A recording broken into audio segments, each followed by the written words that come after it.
आप सभी बहन भाइयों को मेरी राम राम। आज मैं आपको श्री सत्यनारायण व्रत कथा सुना रही हूँ। भाग नंबर 1।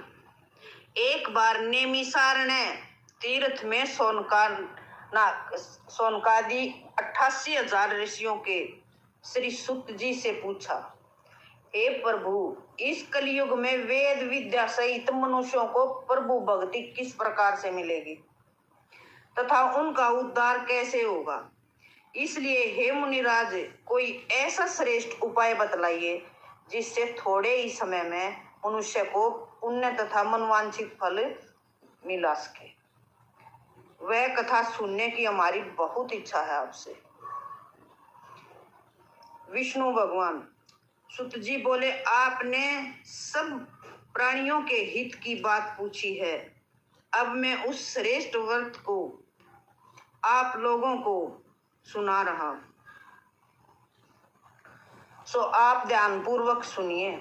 जिस व्रत को नारद जी ने लक्ष्मी सुना रहा हूं, और आप ध्यान पूर्वक सुनिए। जिस व्रत को नारद जी ने लक्ष्मी नारायण से पूछा था और लक्ष्मीपति ने मुनि श्रेष्ठ नारद से कहा था, सो ध्यान से सुनो। एक समय दूसरों के हित की इच्छा से अनेक लोगों में भ्रमण करते हुए मृत्यु लोक में पहुंचे। वहां तमाम कष्टों से दुखी मनुष्यों को देख बहुत ही दुखी होकर के सोचने लगे, किस यत्न से मनुष्य अपने पापों से छुटकारा पा सकता है। ऐसा मन में विचार कर नारद जी विष्णु लोक को चल दिए।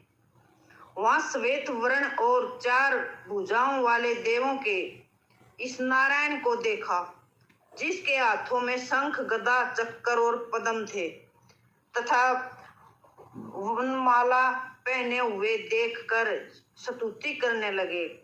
हे भगवान, आप अत्यंत शक्तिमान व संपन्न गुणों से युक्त हैं। मन तथा वाणी भी आपको नहीं पा सकती। आपका आदि और अंत मध्य नहीं है। निर्गुण स्वरूप सृष्टि के आदि भूमि व भक्तों के दुखों को नष्ट करने वाले हो। आपको मेरा नमस्कार है। नारद जी से इस प्रकार की स्तुति सुनकर विष्णु भगवान बोले, हे मुनि श्रेष्ठ, आपके मन में क्या है, किस कारण आपका आगमन हुआ है, सो आप मुझको निष्कोच होकर के बताएं, निसंकोच कहें। तब नारद मुनि बोले, मृत्युलोक में सभी मनुष्य जो अनेक योनियों में पैदा हुए हैं, वो नाना प्रकार के दुखों से पीड़ित हैं। सो उनके दुख और दरिद्रता से मुक्ति मिले, कोई ऐसा उपाय बतलाइए। ऐसे नारद जी के विचार सुनकर भगवान बहुत प्रसन्न हुए। भगवान बोले, हे नारद जी, आपने बहुत ही अच्छी बात पूछी है। जिस काम के करने से मनुष्य मोह और बंधन से छूट जाता है, वह मैं कहता हूं, सो आप ध्यान से सुनिए। बहुत पुण्य का देने वाला स्वर्ग तथा मनुष्य लोक दोनों के लिए दुर्लभ आज मैं प्रेम वश होकर तुमसे कहता हूं। श्री सत्यनारायण का व्रत अच्छी तरह विधि पूर्वक करने से मनुष्य यहाँ सुख भोग कर मोक्ष को प्राप्त करता है।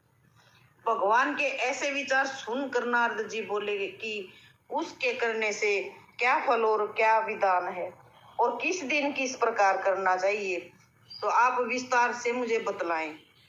भगवान बोले, जिस व्रत को बताया है उसके करने से मनुष्य सभी बंधनों से मुक्ति हो जाता है।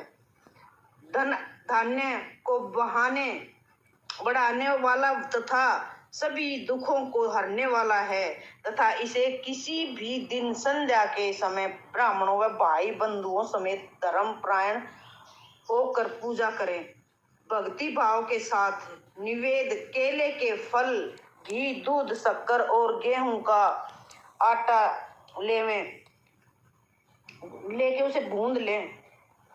अभाव में चावल का आटा, शक्कर तथा गुड़ ले लें और सब भक्षण योग पदार्थ सवाय अर्पण करें तथा बंधुओं सहित भोजन करावें।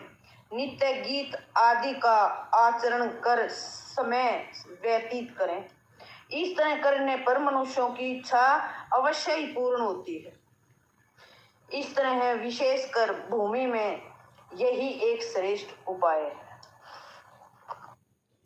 विष्णु भगवान की यह कथा सुनकर हर इंसान को, व्रत करने वाले को बहुत ही फल मिलता है और कहानी सुनने वाले को भी इतना ही धर्म होता है और कहने वाले को भी इतना ही पुण्य होता है। सत्यनारायण भगवान की जय।